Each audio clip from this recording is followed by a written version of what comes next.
বান্ধৱীসকল, আপোনালোকৰ ঘৰত বাৰু ফেঁচা সোমায়নে? বা আপোনালোকৰ ওচৰে পাজৰে গছৰ ডালত বহি কাউৰীয়ে যদি কা কা দিনৰ দিনটো কৰি থাকে বা আপোনালোকে কৰবালৈ ওলাই যাবলৈ ধৰিছে কিন্তু কাউৰী আহি আপোনালোকৰ চোতালৰ আগত কা কা কৰিছে, অইন হাতে আপোনালোকৰ ঘৰত ফেঁচা সোমাইছে বা আপোনালোকৰ ওচৰে পাজৰে গছৰ ডালত বহি ফেঁচাই বহুত হুমুনিয়াই থাকে, ফেঁচাই বহুত কান্দি থাকে, ইয়াৰ বাৰু লক্ষণবোৰ কি?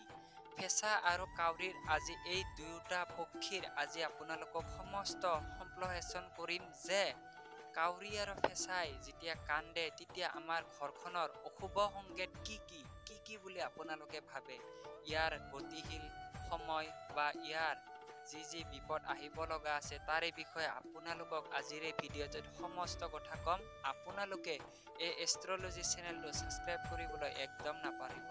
তো বন্ধু বান্ধৱীসকল, পোনপ্ৰথমতে কওঁ যে আপোনালোকৰ ঘৰত যদি ফেঁচা কেতিয়াবা সোমাই বা সোমোৱা দেখিছে তেতিয়াহ'লে আপোনালোকক কওঁ যে ফেঁচা দুই প্ৰকাৰৰ হয়।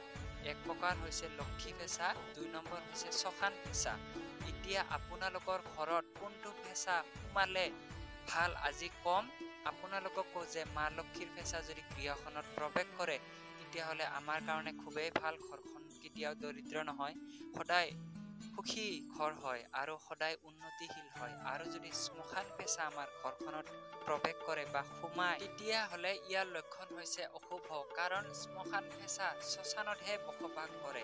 আৰু লক্ষী ফেঁচা যদি ঘৰখনত আহে তেতিয়া ইংগিত দিয়ে যে আপোনালোকৰ ঘৰখন দৰিদ্ৰ হ'বলৈ ধৰা নাই, আপোনালোকে দৰিদ্ৰৰ পৰা ধনী হ'বলৈ ধৰিছে।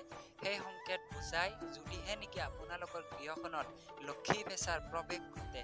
আৰু বন্ধু বান্ধৱীসকল, আপোনালোকক কওঁ যে কাউৰীয়ে যদি কাকা বহুত কৰি থাকে তেতিয়াহ'লে আপোনালোকে জানিব যে অশুভ সংকেত। যদি দিনৰ 10টাৰ পৰা 12টা মানৰ ভিতৰত যদি কাউৰীয়ে যদি কাকা কৰে তেতিয়াহ'লে অশুভ সংকেত আমাক প্ৰদান কৰে, কাৰণ কাউৰী হ'ল এনেকুৱা এটা জীৱ যি নেকি অনাতাঁৰ কেন্দ্ৰৰ নিচিনা আমাক সম্প্ৰসাৰণ কৰে। কাৰণ আপোনালোকক বুজাও যে কাউৰী হৈছে দেৱৰ দূত, গতিকে আপোনালোকক কওঁ যে কাউৰীয়ে বিভিন্ন ধৰণৰ সমস্যাৰ কথা বতৰা গৃহখনত বা আপোনালোকৰ ইষ্টি কুটুম যদি কোনোবা ঢুকাইছে তেতিয়াহ'লে আপোনালোকক এডভান্সকৈ ঘৰত আহি আপোনালোকক কা বুলি ইংগিত দি যায়। তেতিয়াহ'লে আপোনালোকে বুজিব যে আপোনালোকৰ গৃহখনত অশুভ শক্তি প্ৰৱেশ ঘটিছে বা আপোনালোকৰ এক্সিডেণ্ট হৈছে বা আৰু কিবা অন্যান্য সমস্যাই নহওক কিয় আপোনালোকক কাউৰীয়ে তেনেকৈ কাকা কৰি বুজায়।